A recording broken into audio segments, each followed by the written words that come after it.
继续来到台中大安的滨海long园，日透早有2个20岁查囡仔到海边耍水，无注意到海水中大水。等到发现的时阵，已经离岸边500公尺远，行袂转去咯。2个查囡仔伫大海浮咧沉咧，大声喊救人。海巡甲消防单位赶紧炸着救生衣甲浮标，用收水的收过甲2个人救起来。2个查囡仔是惊到半小时，加在拢平安，无受伤。安检所协调渔民的船过来支援救援。2个查某人伫海边顶悬大声喊救，离岸边差不多500公尺左右，半浮沉无熟，看起来足危险的。消防人员赶紧提器材收过去救人。现在人员已经顺利救上岸。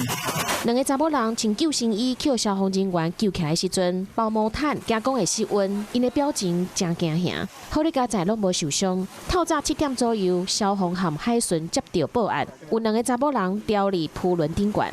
距岸约500公尺，消防单位请本所协调渔船救援，预防受困人员飘向外海。当时水已经淹到大腿啊，因为拄到海潮，马上行转去岸边。警消赶到现场的时阵，水位愈来愈悬，已经淹到2个人的肩胛头。好在家在消防人员甲救起来，无代志。因为这2个人是伫大安滨海long园内底咧耍水，算讲是合法的场所，但是嘛是有风险。警消和海巡提醒讲，伫海边耍水一定要注意到满流和靠流的时间，安尼才袂发生危险。